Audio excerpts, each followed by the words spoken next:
Welcome back to the Football Terrace. Another beautiful, boiling hot day here in Doha. Make sure like buttons are being smashed and that you're subscribing to the Football Terrace.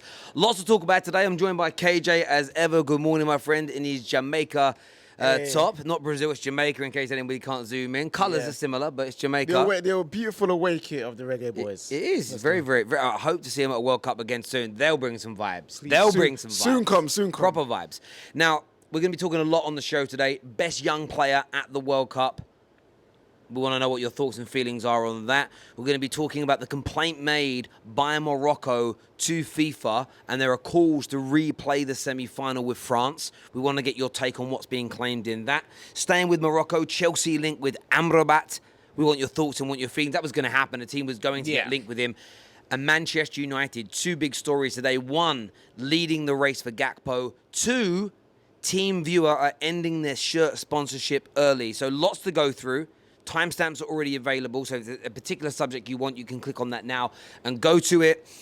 But I wanted to start off with Man United. I wanted to start off with the news that TeamViewer, KJ, are ending their sponsorship early.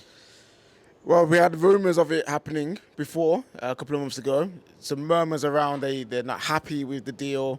They're confused about how this has come about, and they do want to end it early. Now it's confirmed that, this is going to be happening. And it's not a surprise. It's not. Chevrolet fired the guy who made the deal with Man United in the first place. You know what I mean? Now TeamViewer doing this. Again, there's another indicator of the state of Manchester United is behind the scenes. And yes, we're happy with Ten Hag, and we're looking at hopefully changes coming through. But the big issues are still lingering, and they won't be fixed until there's a change of ownership. But I'm not surprised to see that.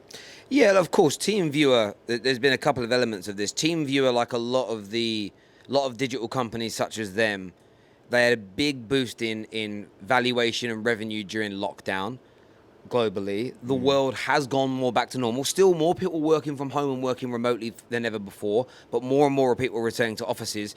So companies like theirs have lost valuation and lost income, and the size of the deal they did, they essentially just can't afford it anymore. Yeah. They're going to stay, the money they've committed, they'll pay until we get a new shirt sponsor. So Man United are not going to lose any money on this. But again, it shows that our board, their eyes are, not eyes that are bigger than their belly. You said it with food. Their eyes and their greed for money is bigger than their brains. Yeah, they didn't look ahead and think, well, actually, there could be a big reduction in this company's ability to pay us. So it now means a big sales process has to go ahead and finding a new shirt sponsor. However, this is good news still. Anything that damages the Glazers further should be good news to Manchester United fans. I'm seeing rivals banter it, and I'm like, bruv, the quicker we get these guys out and all these things happening is only helping Man United. So I'm kind of glad to see it happen. Although, again, it's the Glazers sort of bringing the club into disrepute, making another stupid decision and doing something else that is just a distraction away from Ten Hag building a team and squad and ethos good enough to win a Premier League again. Plus, that sponsor on the shirt was ugly as hell. And I'm happy that the aesthetics will hopefully change. Yeah, hopefully. But it's like the Chevrolet deal. Adidas are going through the same thing now. Because Man United also haven't improved to a point where we're challenging for the big titles, all these big sponsors are now looking to give us less money than they originally agreed. Or with Adidas, I guarantee you won't see that it will grow in line with other... The growth that you've seen in the Liverpool sponsorship deals from where they were 5 years ago, 6 years ago to now, Man United's growth won't be as steep because it will grow slightly or stay similar to what Adidas are paying now. But because we've gone backwards as a club, we're going to earn less money. Yeah. And it's ironic that the Glazers are looking to sell as all the sponsorship deals are starting to dry up and shrink away because that's a big dent on the commercial revenue, which impacts dividends and more importantly, over a period of time will impact the valuation of the club. So as Terry Fleurs has told you all from day one, if you take the money away from the Glazers, they sell. It's and every indicator is there. It's not. I don't just want to say I told you so, but I did tell you so. Positive news about Man United, though. Supposedly winning the race to sign Gakpo. Liverpool and Man United are reportedly going head-to-head to get him. United could be winning the race. What's your thoughts on that? It makes sense. It makes sense that Man United will maybe be the preferred destination, even though Liverpool are a better club right now. They are a better team. It's just for the fact that Ten Hag is Dutch. He's seen Ten Hag. He probably knows Ten Hag through the same agency as well. So he's someone that he knows. And also there's a gap for him. Gakpo, you know what I mean, and all of that. But yeah, no, there's a hole for him to fill. And yes, we're linked to João Felix and other strikers like Ramos and Vlahovic as well. I said that really weirdly, Vlahovic. But it's someone that Ten Hag's wanted for a while. He's a player that I believe can adapt to the Premier League easily. So I can see why he'd want to come to Manchester United. The gap's there. The playing time is there. It's a manager that he knows, and then probably a style of play that is similar to as well, being from the Dutch league. So yeah, I can see why we are the front runners right now. Will that possibly change because of Liverpool and the potential rebirth they're going to have on their own new ownership as well, and helping Klopp out and maybe charge for top four? That can change, but right now I can see why he wants to come to Man United. Of course, and I know a lot of people pull up Ten Hag and they with the old adage of what's his talent ID like outside of the Netherlands, the Eredivisie, Ajax. Of course, you know, the Casemiro deal went through as an example. Yeah. He's done pretty well, but he does have a style of football which is Dutch-led. So, of course, players that are used to that system, the irony in it is this: the Sandro Martinez is not Dutch, but of course he can play that style of football. So I think the talent ID is very much, can they play that Ajax style of football, which is total football, if you like. It only really becomes total football when the quality of player is of a certain level. Yeah. But the philosophy has been the same at that football club for generations and for decades, and that is how Ten Hag likes to play his ball. I'm not 100% convinced on Gakpo personally. Yeah. I prefer Ramos. I prefer the guy Šeško. Yeah. But I trust Ten Hag, and let's see what kind of happens with it. The competition with Liverpool's interesting because they're linked with Enzo Fernandez. I'm going to get that wrong forever now. I'm going to get that wrong forever. Endo Fernandez. They're linked with him, and they're linked with Gakpo. It's meant to be a race. And then James Pearce has come out today, though, and said, I don't think Liverpool will be very busy in January, which is either a prelude to trying to get the money down, or they're setting the stall out early to say, but we'll go big in the summer after the takeover, which we've heard so often with Liverpool. And so I'm kind of like, I think Liverpool will buy in January, depending on their position in the league. Equally, if you're selling the football club, why not spend some more money? Yeah. Well, people keep saying United ain't going to spend because we're broke, but it doesn't matter to the Glazers. They're going to get about £5-6 billion. Yeah. They don't need to worry about that 20, 30. They should just go out in a blaze of glory. Just spend it all, and let the other people worry about it. Yeah, run up that credit. If you're still in your business, run up the credit card bill before you leave on some good nights out. Like, go and do it. I think Liverpool could pip us to him, though. We saw it with Darwin Núñez. I think if Liverpool gets serious, although we're ahead of them right now in the Premier League, if Liverpool gets serious, they could definitely sign him. But viewers, what do you think? Gakpo to Manchester United. I want your thoughts and I want your feelings on that. Now, staying with the World Cup, Amrabat. Whew. What a tournament. I think top 5 players at the tournament. I think centre-back of the tournament. Sorry, central midfielder of the tournament. Amrabat has been out of this world. Mm-hmm. And of course, as soon as that happens, there are then big links to big clubs, and that's World Cup tax, baby. There's World Cup tax, but equally, after his first 2 performances, every single club in the world has scouts out here. Yeah. So of course, you're going to go and scout a player, and it has now been reported that Chelsea Football Club have scouted him 3 times at this tournament. Chelsea are genuinely interested in him. They want to bolster that midfield anyway. Question is, do you think Amrabat has just had a Karol Proborski-esque tournament, a Diouf tournament, a James Rodriguez tournament? James Rodriguez. Do you think he is just a good player who has had the most amazing month, or do you believe Amrabat is the real deal and could move the needle at Chelsea? It's hard to say because I don't watch Fiorentina games. You know what I mean? and most people at one point, including myself, thought it was his brother who played for Watford. So it's hard to say. I feel that if Chelsea had been looking at him before the World Cup and he's come to the World Cup and has had a good one, I think it's a good idea and a good signing. But by the sounds of it, they've just looked at him now. I would be if I'm a Chelsea fan, I would be worried about signing him, not because he's a bad player, but we've seen the story. We've seen the story before. We've seen it before. Players have a great World Cup, get signed, and they just end up doing nothing. Now I believe that he should get a move, but maybe to a team like, no, I don't want to say Spurs. Like even Spurs is maybe a bit too much. But you know what I mean? Like the mid-table team above to prove that he can do it, and then Chelsea go in for him. Right now, I feel like it'll be a knee-jerk reaction. They had their long-term target in Edson Alvarez from Mexico as well. Stick to what you was going to do. Yeah, I think there's definitely that train of thought because some clubs have been really bitten by signing, quote-unquote, the wrong players after these tournaments. What's interesting for me is I went and clicked on a few Twitter accounts and a few content creators who cover Serie A. So actually watch Serie A. Yeah. Not watch big Milan games, don't watch big Juve games, they watch the league. And their view is very much Amrabat has been doing very, very well at Fiorentina. He's a player that the Italians recognise as one of the star midfielders of their league. Yeah.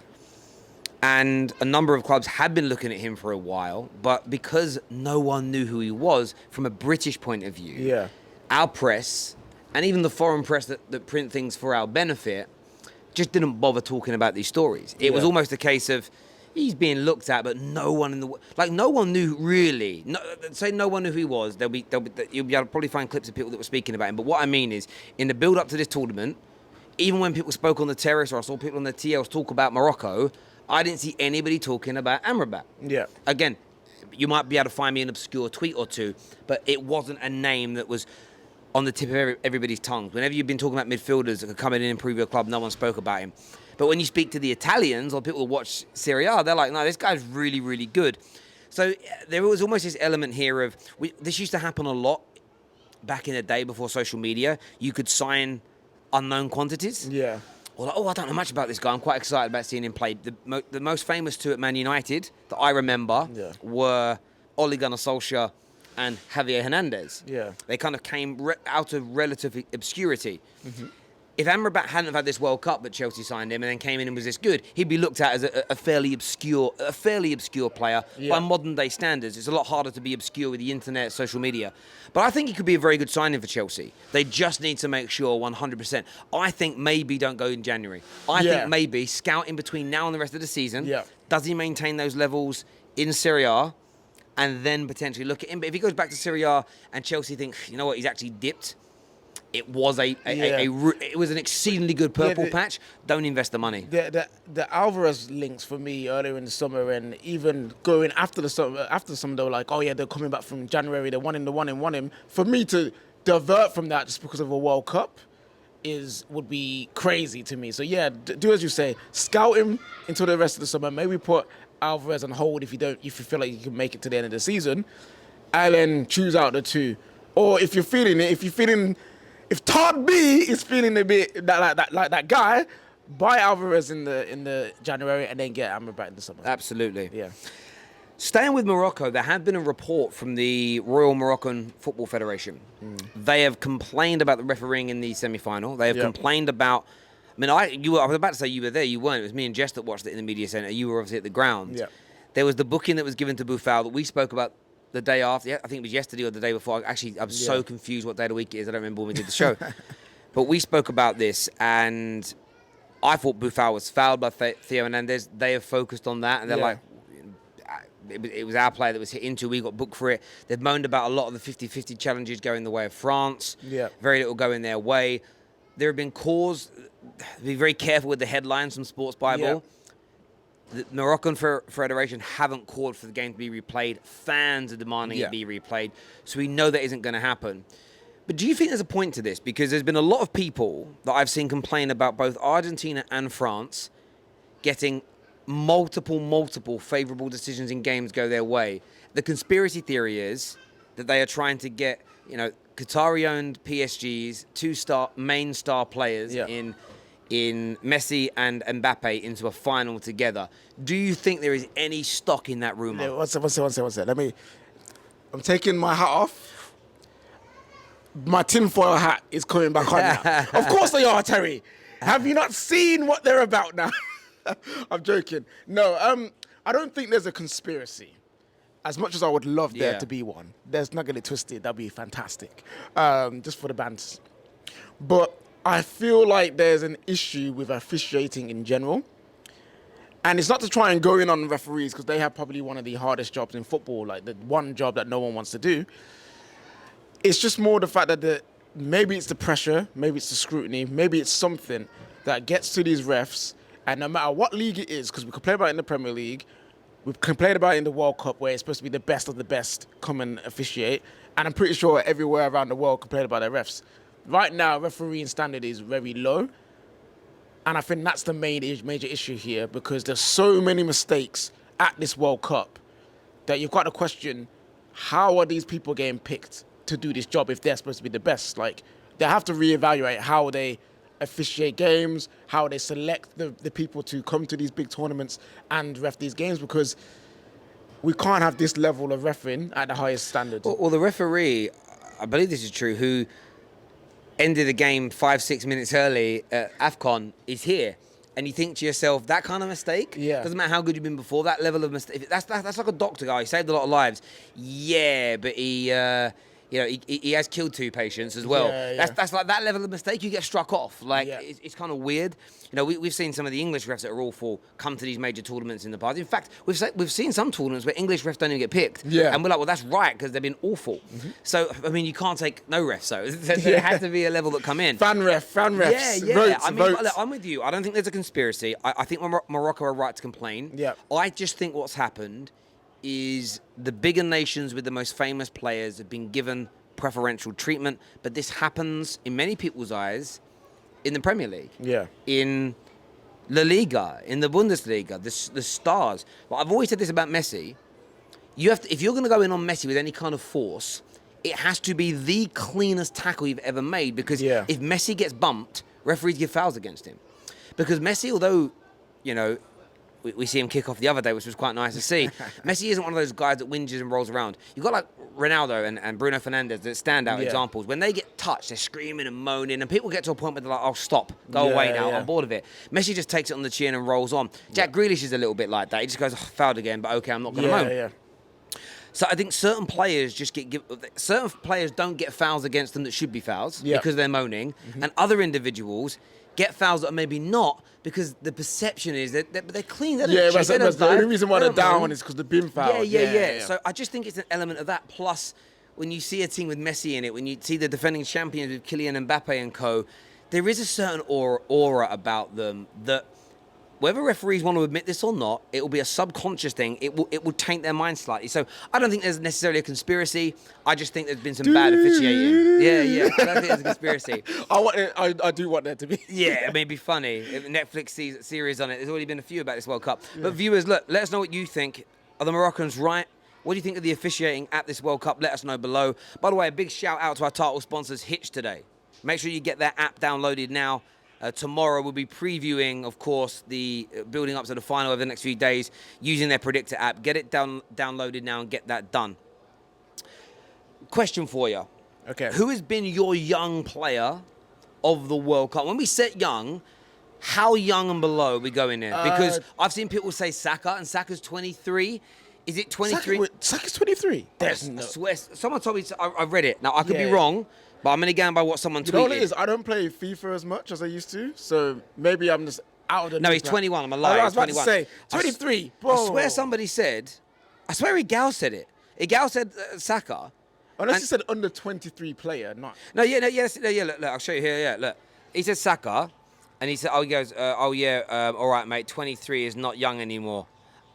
He questioned 23. Yeah, 23. He did. I thought Igal confirmed it. Sorry. No. 21. So I'm going to go 21 and younger. I'll say 21 and 21 and younger is young player.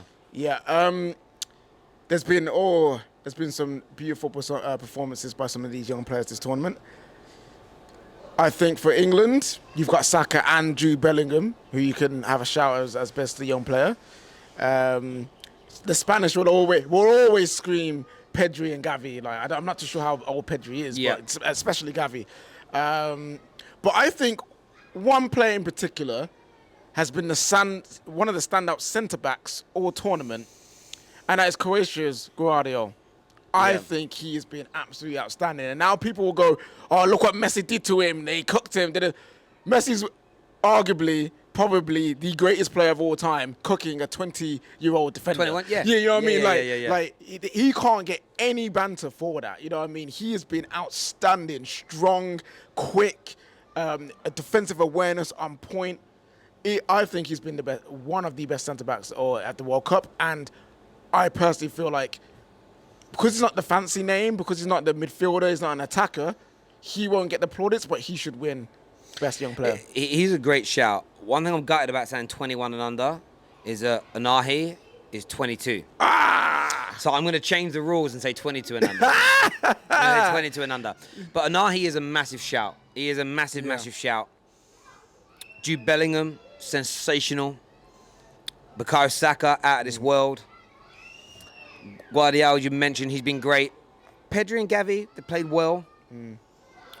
But for me, Julian Alvarez, been brilliant. I think he's under 22. Hold tight Musiala as well. Musiala performed, but Musiala for me, he's still below all those guys though, because he did loads of good things on the pitch. But there's so many times where I thought, he's going to score, and he didn't. That's a mark off. But the player for me didn't start the tournament, worked his way into the team, has been influential in getting his side into a final, and I'm going to go with Endo Fernandez. And I even got his name right. So no, you didn't. You said Endo, not Enzo. Enzo. I keep doing it wrong. I can't get his name right. He gets one right and the other half wrong. Like, it doesn't matter what it is. It's absolutely crazy. We hear prayers. Yeah, the prayers are coming through as well. I have to say, I don't know what man's saying, but it's quite therapeutic. It's kind of like, it just comes on. I respect the fact that this is not just a new thing. Like, this has been a years old tradition. Thousand year old. At this time, this is what's tradition. Crazy. At this time of day, every day, this man or people before him do this call to prayer. And I will say this: if it's disrespectful for us to be talking during it, someone let us know, and we'll make sure moving forward that we don't do it. I'm not too sure if it is. I just had that thought, but it's quite. I find it quite therapeutic. But yes, Enzo Fernandez is my young player of the tournament, and there's so many shouts that there could be. I think if Morocco had made the final, I would have gone for Onahi. If Jude Bellingham had made the semis or the final, I think he could have been the guy. But I just need to go for a player that has been consistent from day one. Messi is a star of that team. Julian Alvarez has got the goals, but I think bringing in Enzo to play around Lionel Messi it's given Messi the legs he needs to perform for 90 minutes, and he deserves. For me, if we're going to pick I'm not sure what they call the award at the World Cup. Is it whatever it is? I think it's just best young player. Best young player, Golden Boy, whatever you want to call it for the World Cup. For me, I'd go with Enzo. Nice. For that. And I mean, viewers, let us who you think. I'm sure we're going to see Alvarez's. I'm sure we're going to see Jude's. I'm sure the Gooners are going to say Saka. And none of them are bad shouts. Like, if any of those players win it, I'm not going to complain. But Enzo Fernandez, for me, has just been... It's just been his control of games at times. Some of his passing to open up defences has been amazing. His work rate has been incredible. His goal was brilliant. Score goals. His overall performance has just been exemplary for a player of his age, and he's having a great season at Benfica. He's been moving the needle there in the Champions League. That's why Liverpool are looking at a big 80-90 million pound deal to bring him in. And he's for me been the best young player at the FIFA 2022 World Cup. That's a very good shout, and I could see him winning it, especially because he's in the final. I could see him him or Julian Alvarez. I think one of those two will actually win it, but I think Gvardiol should take that title. Viewers, let us know what you think below. Make sure you've downloaded the Hitch app. Remember, just using it, doing polls, taking part in their quizzes, doing their games. We're going to do a quiz on tomorrow's show as well. We're going to really test KJ's football knowledge. We're going to be doing no. we're going to be doing one that's all based on European football over the last year. The hard level quiz. That comes tomorrow, but get it downloaded. But every time you use it, you earn points. Coins, sorry, not points, but those coins can be transferred into real genuine cash. I've made over £116 since I've been here in Doha. It's not going to make me a rich man, but it certainly pays for breakfast. Certainly here in Doha, listen, it's so cheap to get Ubers here. You're talking 40-minute Ubers are about £4.50. It's amazing. I'm not looking forward to taxi prices back in the UK. No. But get it downloaded now. Start earning money for sharing your knowledge and creating polls and everything else on the Hitch app. Leave us your comments below regarding the subjects that we've covered. KJ, always a pleasure. We've got, what, 3 more of these shows? Yeah. Before the end of them, and, we've really enjoyed doing them. But until next time, people, take care. Goodbye. God bless. And we'll see you again soon. Thank you.